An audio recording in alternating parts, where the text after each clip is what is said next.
Hello all my class 10 students. So let's begin with the remaining part of Act 4. In this module we are going to continue with Act 4 Scene 3 from the part where the poet has exited, and we continue after that. Okay. So let's come to that. Brutus. Lucilius and Titinus bid the commanders prepare to lodge their companies tonight. Cassius. And come yourselves and bring Messala with you immediately to us. So now they have ordered Lucilius and Titinus to bring Messala with them. Okay. Exeunt Lucilius and Titinus. Brutus. Lucius, a bowl of wine. Exit Lucius. Cassius. I did not think you could have been so angry. O Cassius, I am sick of many griefs.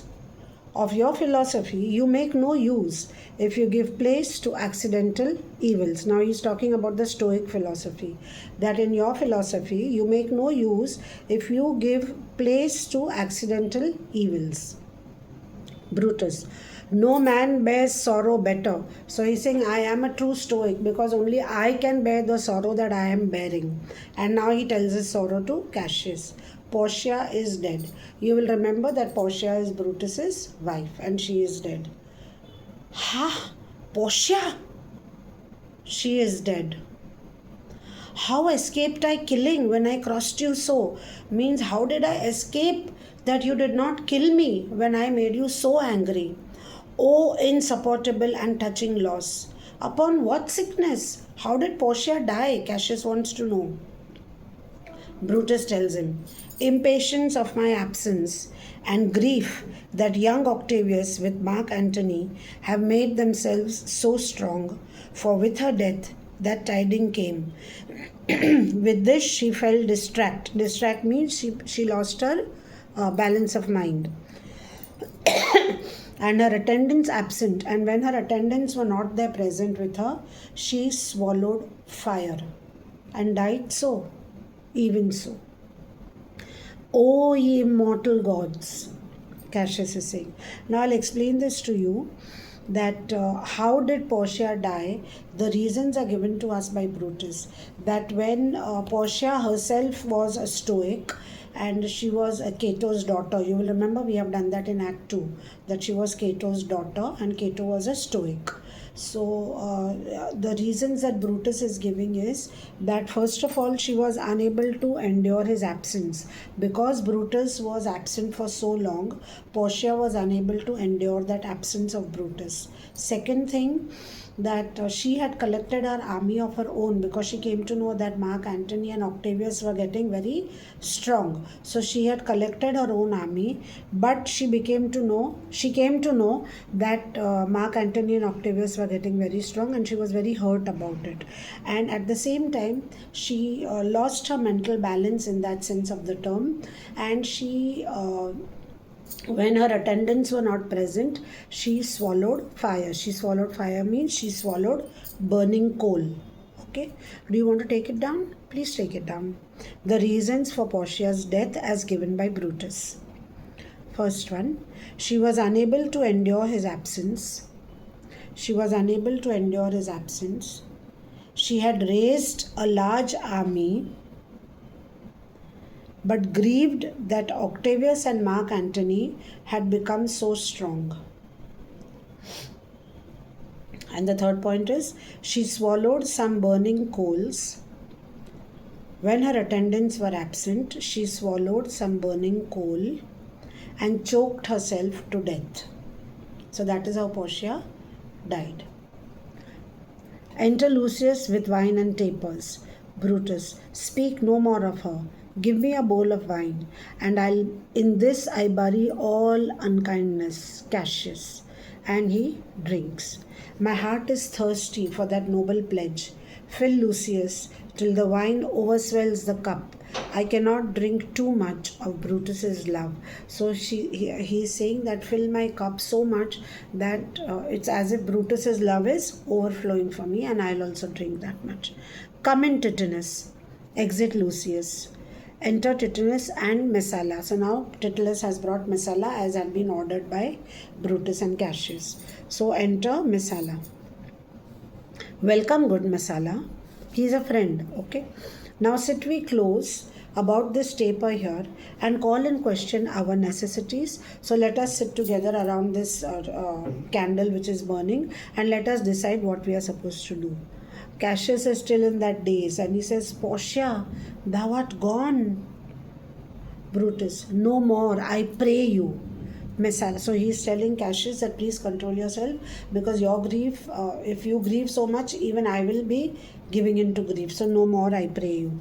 Messiah, I have here received letters that young Octavius and Mark Antony come down upon us with a mighty power, bending the expedition towards Philippi. So Messiah has brought the news that Mark Antony and Octavius are marching towards Philippi. Messiah. Brutus is saying, now Messala, myself have letters of the same tenor. So Messala is saying, even I have received such letters that they are marching towards Philippi. Brutus, with what addition? What extra have you? What extra news do you have? What is the extra thing in your letters that you have got? Missala, that by proscription and bills of outlawry, Octavius, Antony, and Lepidus have put to death 100 senators. So now this is, I've already explained to you what is a proscription and all. So Messala gives them the news that they have put to death 100 senators. Brutus, therein our letters do not agree. So he's saying, my letters which I have received, Brutus is saying, don't agree with what you are saying because mine speak of 70 senators that died by their proscriptions, Cicero being one. So, Brutus is saying that I have got information from my letters that 70 senators have died and Cicero is one of them. Now, Cassius, Cicero one? Messala, Cicero is dead. And by that order of proscription. So he's saying Cicero is dead because of proscription. Why was Cicero killed? Cicero was killed because he had spoken against Mark Antony, against Mark Antony's public and private life. He had spoken against both and therefore he was executed. Then Messala continues, had you your letters from your wife, my lord? So he's asking him. Messala is not very sure how to break the news to Brutus. So he's telling him, my lord, means Brutus, have you received any letters from your wife? No, Messala. Nor nothing in your letters written about her? So he's saying, I have not received anything in the letters that you have received about Portia. Nothing, Messala. Messala, that methinks is strange. Brutus, why ask you? Hear you aught of her in yours? So Brutus is asking Messala, why are you asking about Portia? Have you heard something about Portia in your letters? No, my lord. Messala, no, my lord. Brutus, now, as you are a Roman, tell me true. So Brutus is telling him that you are a Roman and Romans are very truthful. So I want to hear the truth from you. Please tell me what you have heard about Portia. Then, like a Roman, like if I am a Roman who is supposed to speak the truth, then like a Roman, you bear the truth. He is telling Brutus. Then like a Roman, bear the truth that I tell. For certain, she is dead, and by strange manner. So Messala now breaks the news to Brutus that Portia is dead and she has died in a strange manner. Brutus, why? Farewell, Portia. We must die, Messala, with meditating that she must die once. I have the patience to endure it. So here Brutus is showing marvelous fortitude. He is showing a lot of self-control and fortitude, and he is without the least show of emotion. He is showing no emotion at all. And he is bearing it with fortitude when he says that farewell, Portia, we must die, Messala. With meditating, she must die once. So she has died. I can endure it. I can endure her death. Now, children, you would be wondering that this entire conversation between, starting with Brutus and Messala, this entire conversation is something which seems to be out of place, because we find that earlier Brutus has already informed Cassius about the death of Portia, but here he waits for Messala to tell him that why has this happened. Now, children, there are two theories about this. Some of the critics or some of the editors of Shakespeare's drama, they say that almost all of the editors, majority of them, say that this passage which we see here was actually in the original draft of Shakespeare, when he had written the draft, and when the final play was published, he forgot to erase the draft, means he forgot to delete the draft, and therefore this is over here. That is the opinion of some of the people.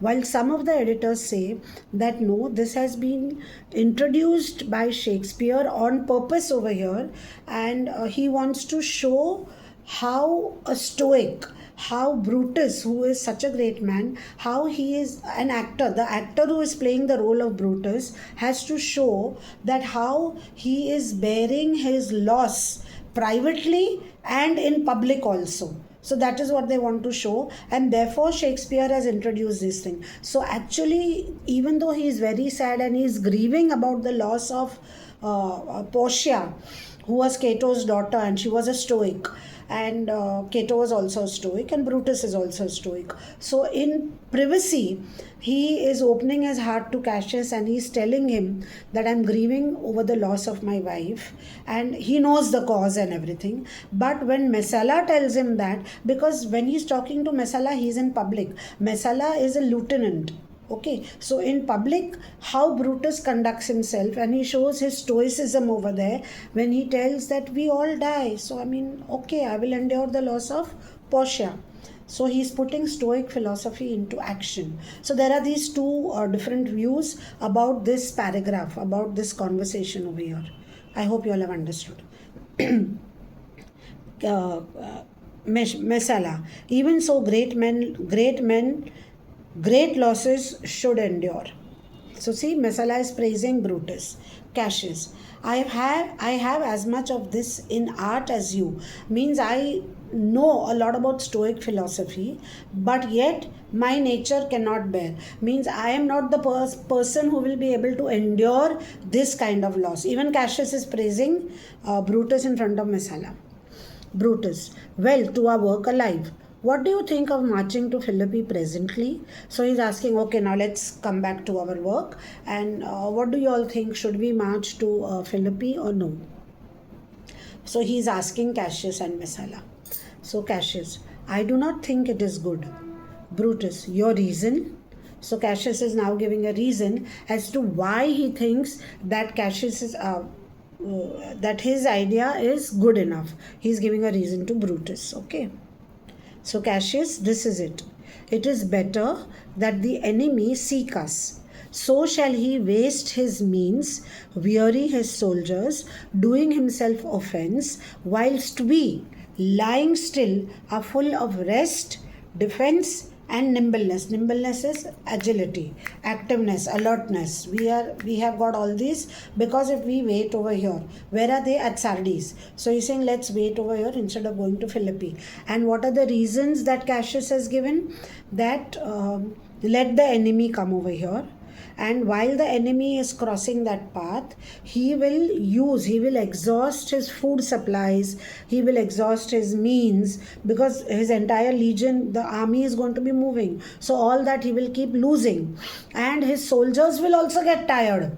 At the same time, even his soldiers will get tired, and thus he will cause himself harm. He will cause himself harm because his soldiers will be tired and he will be losing out on food supplies for his army. And we will be at the same time lying over here. We will be waiting for him, and we are still fresh, and we will have more agility when he comes over here. Brutus, good reasons must of force give place to better. So Cassius is saying that your reasons are good enough. Brutus is saying your reasons are good enough, Cassius, but good reasons must give place to better reasons. Means I have better reasons to tell you why we should be moving to Philippi. And what are these better reasons he gives? He starts with his reason. Now Brutus is giving his reasons to Cassius as to why they should march to Philippi. Brutus, The people betwixt Philippi and this ground is Sardis. So the people between Philippi and Sardis do stand, but in forced affection. That means they are they don't actually like us, but it is just a forced affection. Because they don't have a choice, they are sort of helping us. Okay, for they have grudged us contribution. Because how do I know that it is a forced affection? Because they are not willingly giving us any contribution. They are giving us contribution. They are contributing out of force, out of compulsion, not out of voluntary. Okay, for they have grudged us contribution, the enemy marching along by them. So if the enemy starts coming up from Philippi towards Sardis, what will happen is these people who are out of compulsion giving us food and everything else for our army, they might join the enemy. So they might join Mark Antony and Octavius when they come. So what will happen? Octavius and Mark Antony's army will grow instead of diminishing. They will grow, and these people who join them at that time, they will be more fresh. So they will be more zealous when they are attacking us, and they will have more contribution from them. So by then shall make a fuller number. They will come on refreshed, new added, and encouraged. From which advantage? So this advantage we will cut if we cut him off. Means if we go down to Philippi, then these people who are between Sardis and Philippi will be behind us, and they will not be able to help the enemy because we will be in the front. If at Philippi we do face him there, these people at our back. Cassius, hear me, good brother. So Cassius is trying to put in a word, and he is trying to say, please listen to what I have to say. Brutus, under your pardon, means I beg your pardon. I'm sorry, I don't want to listen to you. You must note besides this point, please note another point, and that is that we have tried the utmost of our friends. Means all our friends we have exhausted. All our friends have already joined us, and they have helped us the utmost. Our legions are brimful. Our cause is ripe. The enemy increases every single day. We are at a height and we are ready to decline. So Philippines is down, and they are already at a height in Sardis. So we are at a height and ready to decline. Now he is saying, there is a tide in the affairs of men which taken at the flood leads on to a fortune. He is comparing this entire thing to the ebb and tide of the ocean. Okay, so he's saying which taken at the flood leads on to a fortune. If we omit this chance, if omitted, all the voyage of their life is bound in shallows and in miseries. On such a full sea are we now afloat. So he's telling Cassius that at the moment we are on a full sea. So we are floating on this full sea. So we should grasp this opportunity. And we must take the current when it serves or lose our ventures. So we must either take the current while it is there with us, or we are going to lose our battle. Cassius. So he has given his reasons. Cassius. Then with your will, go on. So he's saying, okay, then with your will, with whatever you are saying, we will go on. We wheel along ourselves and meet them at Philippi. Brutus. The deep of the night is crept upon our talk, and nature must obey necessity. So what is the nature now? The nature over here is that it's night time and we need to take some rest. We need to sleep. Which will niggard with a little rest. There is no more to say. Niggard means we will satisfy the nature's call of going to bed with as little rest as possible. Okay, no more. Good night. Early tomorrow will we rise, and hence Lucius, enter Lucius. So Lucius comes in. My gown. Exit Lucius. He goes to bring his gown so that he can change and he can go to sleep. Now, farewell, good Messala. Good night, Titinus. Noble Cassius, good night, and good repose. Oh, my dear brother, this was an ill beginning of the night. Why was it an ill beginning of the night? Because the ill beginning was they started off with that fight and everything. Okay. Never come such a division between our souls. Let it not, Brutus. Everything is well. Good night, my lord. Cassius is telling Brutus, good night, my lord. Brutus, good night, good brother. Titus and Messala, good night, Lord Brutus. Brutus, farewell, everyone. Exeunt. Cassius, Titus, and Messala. So they all leave. And enter Lucius with a gown. He brings the gown. Give me the gown. Where is thy instrument? Here in the tent. Instrument means Lucius used to play on an instrument so that when he played that soft music, it was easier for Brutus to go to sleep. Here in the tent. What? Thou speakest drowsily. Means you are already half asleep. Poor knave. Poor knave means, here means the boy, the servant. Actually knave means rascal. Poor knave, it's given to you in your book. I blame thee not. Thou art overwatched. Overwatched means you have been kept awake for a long period of time for no reason. Call Claudius and some other of my men. I'll have them sleep on the cushions in my tent. So he's saying call a few other servants or slaves and I'll make them sleep with me in my tent so that if I think of something or if I get some thought which I need to convey to Cassius, I can immediately send them. So Lucius, Varro and Claudius. Enter Varro and Claudius. Calls my lord. I pray you, sirs, lie in my tent and sleep. It may be that I shall raise you by and by on business to my brother Cassius. So please you, we will stand and watch your pleasure. So now Varro has agreed and he said, okay, we will stay here in the tent so that in case you have to say something, we will go immediately to Cassius. I think we'll stop over here where the other servants have also entered and they are going to stay with Brutus so that if he has something to inform Cassius, suddenly they are available for him.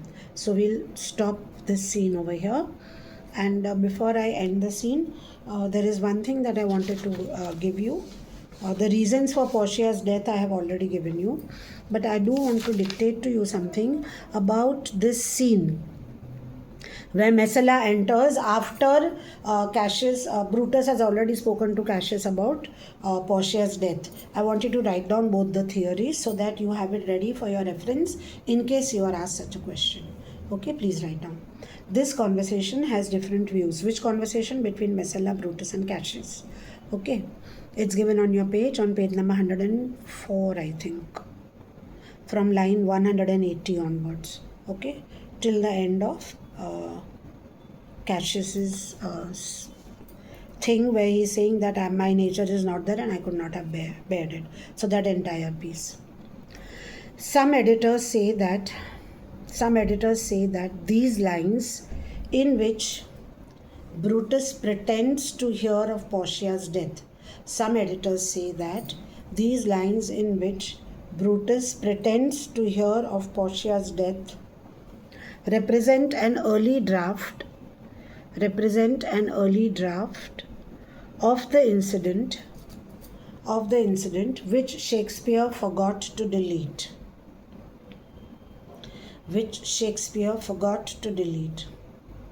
It is difficult to justify the inclusion of this conversation in any other manner. So you cannot justify this conversation in any other manner. This is the view of some of the editors. Now there is another theory also. Please write down. Another theory suggests that this conversation has been included here. Another theory suggests that this conversation has been included here to show the dramatic struggle of the actor on stage.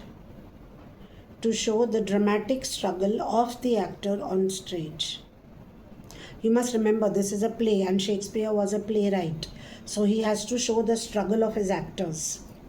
Brutus's intense struggle with himself appears first with Cassius. When he is struggling with himself privately, okay? Then with Messala. Full stop. talking to Messala, he is with his lieutenants. Talking to Messala, Brutus is with his lieutenants. You all know the spelling of lieutenants? Lieutenants.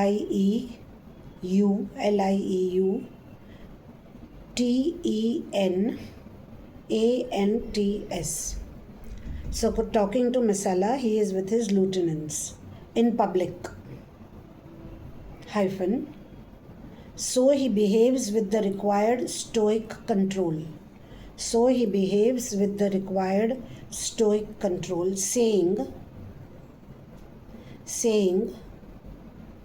that he has, into inverted commas, the patience to endure it. The patience to endure it is in inverted commas. Both Messala and Cassius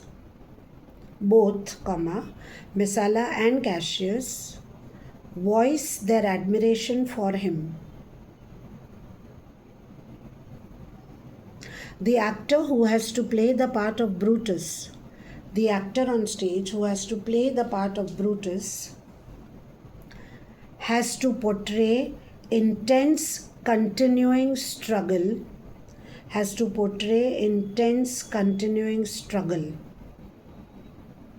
Full stop.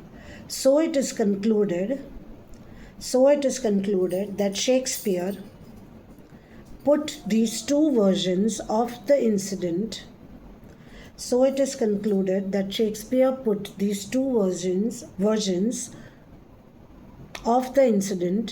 to give the actor an opportunity to portray the intense continuing struggle.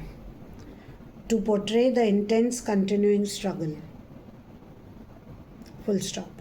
This is an example of Shakespeare's stagecraft. Full stop.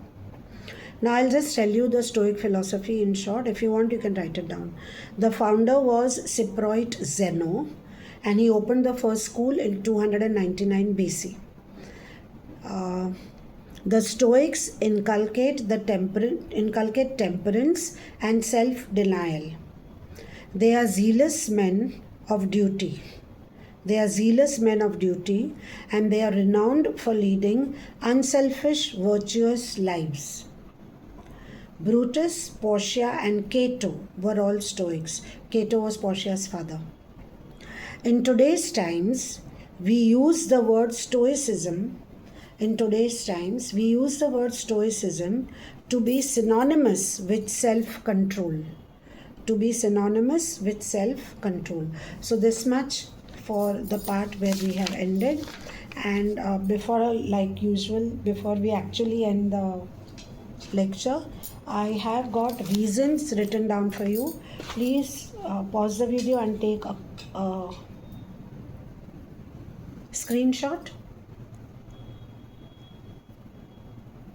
These are the reasons which Brutus gives for their march towards Philippi.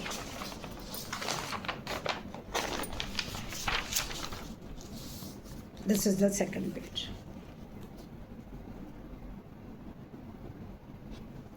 Please take it down, and I think I'll quickly read both of them for you. Let's read them quickly. Reasons given by Brutus for them. I have given you the indicators. After Cassius gives his reasons as to why they should stay at Sardis and meet the enemy, Brutus gives the following reasons as to why they should go to Philippi. First reason, I've given you an arrow. People between Sardis and Philippi are not very cooperative, and obtaining supplies from them is very, very difficult. If the enemies come to Sardis, then probably their troops could increase and they could attack with renewed vigor.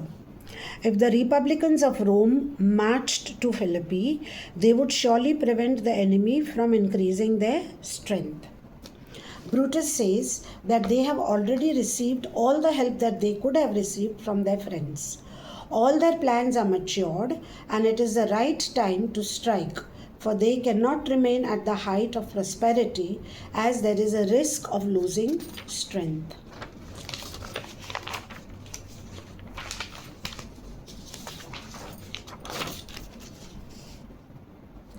If man takes opportunity to improve his fortune, then victory is his. That is what Brutus considers.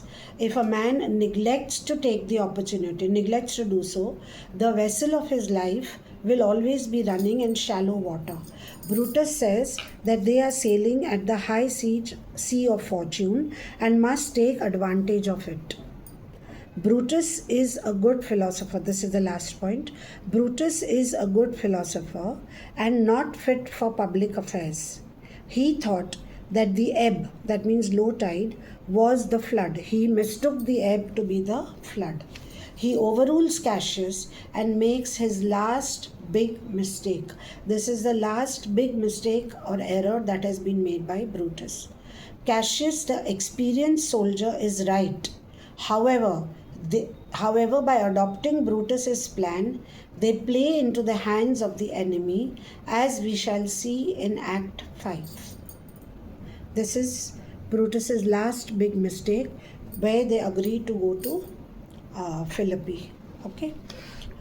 There is one suggestion that we have been discussing a number of mistakes which were made by Brutus. You all can refer to my modules if you want again and make a list, or if you have taken down notes while I was teaching, you will have a list and prepare a list by yourselves of the mistakes which have been made by Brutus. It could help you for your answers in case you are asked such a question.